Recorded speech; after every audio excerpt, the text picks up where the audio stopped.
Bueno, buenas tardes, mi nombre es Daniel Durán, soy economista de la Universidad Externado de Colombia, poseo estudios de maestría en finanzas corporativas de la Universidad Colegio de Estudios Superiores de Administración, fui docente de la Universidad Konrad Lorenz de materias como costos y presupuesto y economía internacional. Pues adicional a eso, digamos que actualmente trabajo en la superintendencia financiera. Voy a hablarles un poco de la economía colombiana antes del COVID y lo que era post-COVID. Entonces, nosotros somos un país emergente que depende básicamente de productos primarios y nuestro principal producto de exportación es el petróleo y el carbón. Esto, digamos, va a verse directamente relacionado, dado que antes del COVID el escenario económico era uno y después del COVID es otro. Antes del COVID, pues ya vemos que a finales de 2019 el COVID venía en China y ya hoy lo tenemos, digamos, a nivel mundial.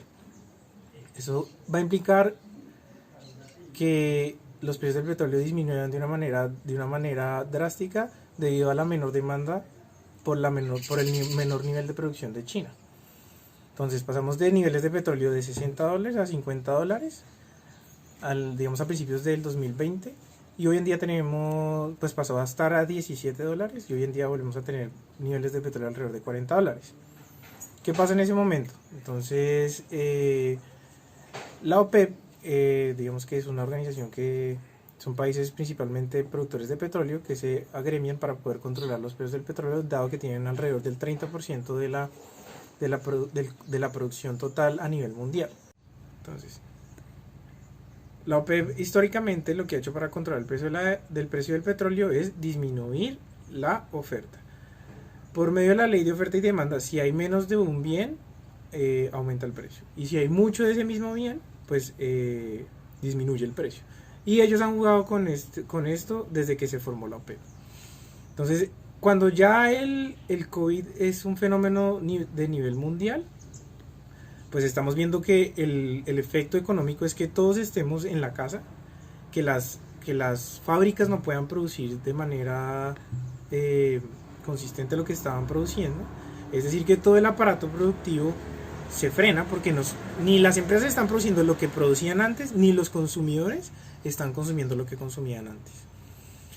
Esto, para amarrar la idea, es que no hay aviones, no hay carros y no hay productos, digamos, derivados del petróleo.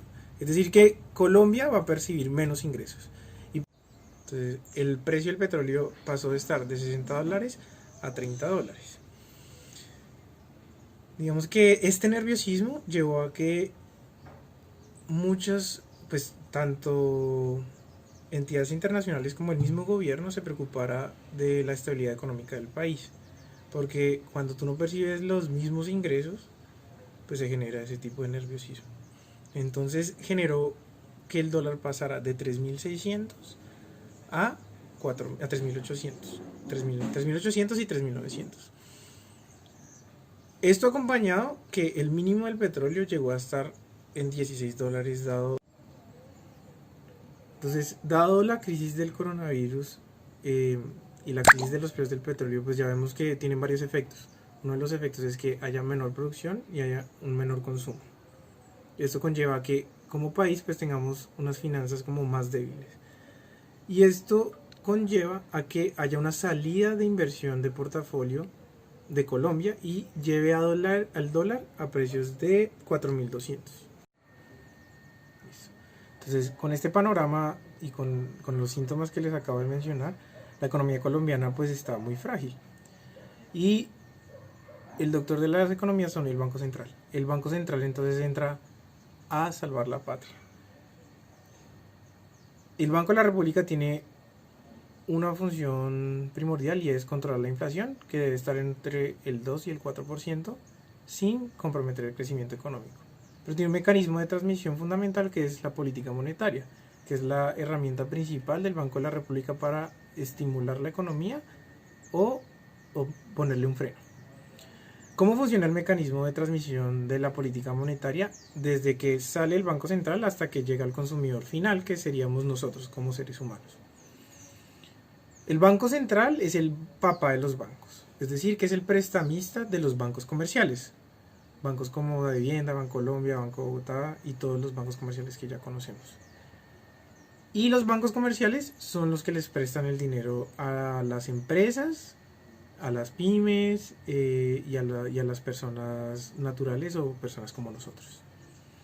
Entonces, el Banco de la República, para estimular la economía, baja las tasas de interés. Y estas tasas de interés, eso quiere decir que los bancos comerciales se van a poder endeudar a una menor tasa. Y si se endeudan a una menor tasa, pues pueden prestar a una menor tasa hasta el final. Y esto se debería ver reflejado en las tasas que se le cobran al consumidor financiero. Para resumir, entonces, si hay una baja de tasas del Banco Central, debería verse una disminución de tasas en los productos finales, como tarjetas de crédito, créditos hipotecarios, créditos de libre emisión, créditos comerciales para producción. Y eso debería conllevar a que haya un estímulo en la economía. Es decir, que si yo bajo tasas con el objetivo que haya más dinero circulante en la economía y no se frene el ciclo económico.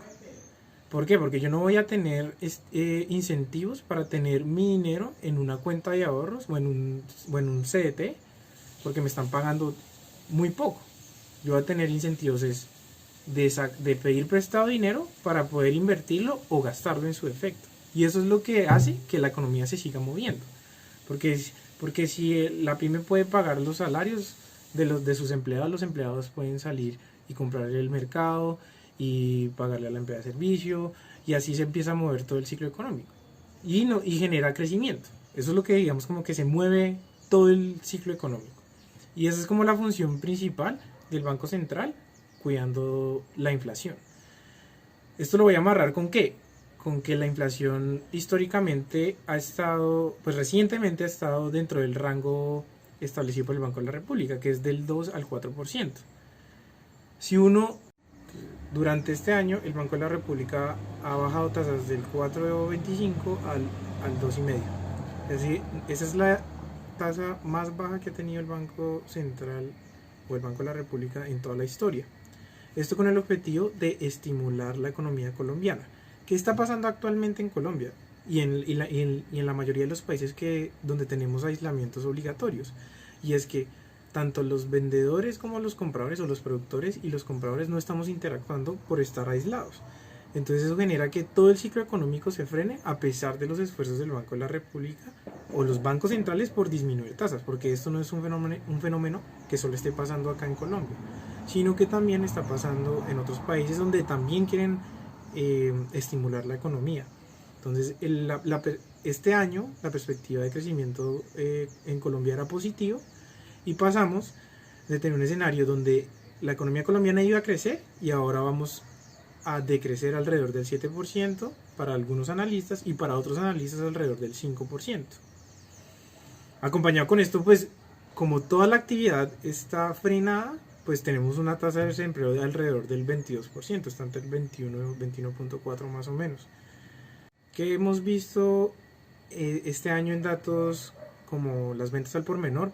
Pues parece ser que ya pasó lo peor de esta crisis. Todavía no se puede asegurar porque todavía estamos en proceso de reapertura, pero pasamos de unas ventas por menor del menos 42% a tenerlas al menos 26%, y producción manufacturera del menos 35% al menos 26%. Entonces aparentemente lo peor de la crisis ya tocó fondo, y ya estamos como en una senda de pasar de terreno negativo a algo positivo. Pero esto se tiene que desenvolver y ver cómo las medidas, tanto del gobierno acompañadas con las del Banco de la República, si surten efecto o no. Entonces, se esperaba que la economía del mundo se pudiera reactivar en el último trimestre del 2020, del 2020, pero lo que hemos visto es que este proceso de reapertura económica no es tan sencillo como se creía, y esto se lleva a que los pronósticos de crecimiento se alarguen entre el 2021 y el 2022. Entonces digamos que estamos a la espera de que todas estas políticas logren su efecto y podamos llegar a crecer nuevamente. Entonces la incertidumbre va a continuar a menos que tengamos una vacuna o un tratamiento y logremos poder reactivar la economía como todos queremos reactivarla. El crecimiento económico de Colombia se espera que en el 2021 esté alrededor del 4%, pero las preocupaciones no quiere decir que se vayan a ir. ¿Por qué? Porque todo este tema del coronavirus ha llevado, o la consecuencia es que el gobierno tenga que gastar mucho, que está dando muchos subsidios para los más vulnerables. Adicional a eso, como no estás percibiendo los mismos ingresos, a pesar de que el petróleo ya se estabilizó alrededor de los $40, el gobierno ha gastado o ha tenido muchos gastos extraordinarios que no tenía dentro del presupuesto. Y esto quiere decir que vamos a tener que cubrir esos gastos adicionales de alguna manera. Y normalmente, ¿cómo se cubren esos gastos? Con más deuda. Esperemos que todo se pueda resolver de una manera relativamente tranquila y que podamos volver a la normalidad. Y pues básicamente eso es lo que tenía que decirles.